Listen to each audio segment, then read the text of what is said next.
fix these ROs.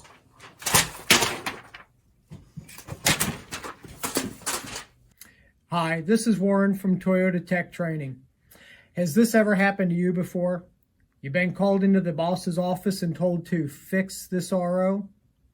This brief tutorial will show you what it is that the boss and Toyota are looking for on every RO. From Toyota Technical Training, and this is a presentation on how to help you write a better repair order.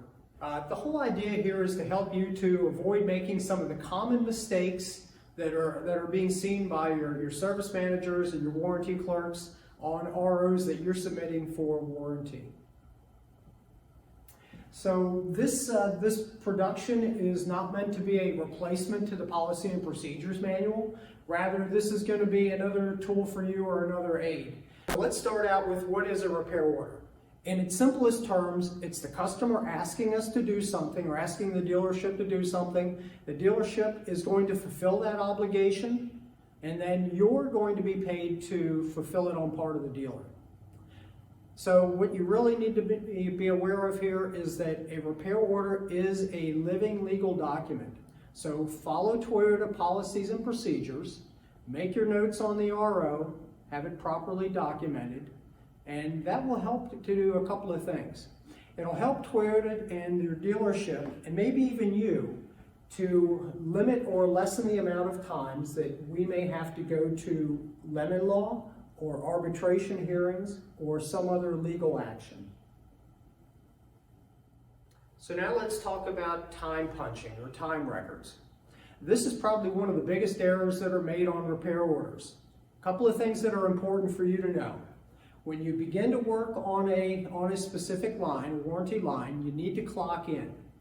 When you're finished with the job, you need to be sure to clock out. Now, you need to also clock out and then back in if you're going to take a break or you're going to take a meal or something of that nature, okay? So time can't continue to run. You also need to stop work and perform something extraordinary. Say a broken bolt or something else happens. So in the middle of that procedure, you'll need to clock out and clock back in and then clock back out and then back in again so that that secondary procedure will have its own set of timestamps. Next, let's talk about CCR. First C is for condition, and this is simply what the customer has stated to the service advisor or the ASM. Okay, so just rewrite that statement. Don't change the customer's words. The second part is the cause. Now, the cause is your documentation of what you did to diagnose the problem. You need to include the research path, whether you looked at tech tips or TSB, stuff like that. You also need to document your road test notes in this section. You should also include any DTCs and repair manual test results. Now, be sure to include all measurements taken with actual and specification readings. So be sure to note the type of measurement also. So if your measurement is in millimeters, write millimeters, inches, volts, ohms, whatever it is, be sure you document that correctly. You also need to write down, finally in this section, what failed and why. Now, the next part of this is actually the remedy.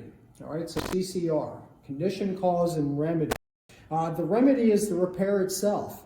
So if you used a tech tip or a TSB, write the information with the labor ops and such for it there. You also need to write the part that you replaced and that part number. If it's an updated part, you use the old original part number, not the new piece. Now, do not include lists of parts removed to access the actual problem part, all right? Just keep it to the one. Do include serial numbers for items like engines and transmissions. There's some additional items that you need to remember here. So your employee number always needs to be on that RO. This is just like in school. No employee number, no credit, all right? Tasks. So if you have to call technical assistance, the task agent cannot give you a directive to replace a part. It is a recommendation. All right, so don't say, well, he told me to do that, because that's not how this works. Same with your FTS. The FTS may give you some direction here. If you do have task notes or FTS notes, be sure to document that also.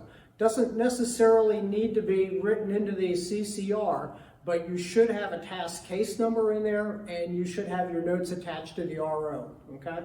Part return. You need to take the part and you need to mark it and then take it back and have that returned for warranty. When the part is marked, if it's called back to engineering, they'll take a look at it and they know specifically what they're looking for on that piece, as for what the failure is. Pictures. Sometimes you may be asked to upload a photograph as part of a repair. So be sure that you're following that. That's something relatively new. And printouts. Anytime that you have some documentation that will support you with a printout, meaning a battery test with a code, DTCs, you should always print out the health check and attach that also. Anything that you can get a printout for, that's great, attach it to the RO. Okay, so let's wrap up and take a look at just a few more things. So when you're writing up a repair order, there are some things that you need to really be aware of here that'll help you out. Only write down information that can be verified. All right, so a lot of our stuff in our industry is data driven, so let's keep it that way. Only write down things that can be verified. Don't use ambiguous terms. So do not use terms like at this time, no problem found, or no abnormality found. These are great big items you're allowing legal people to jump into and ruin your day.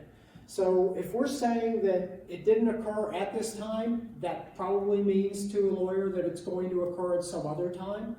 Similarly, with no problem found, that means that there is a problem, we just didn't find it. No abnormality found, same thing. So do not use any of these terms. That's a great big no.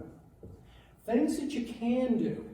You can write down things like operating as intended or operating properly.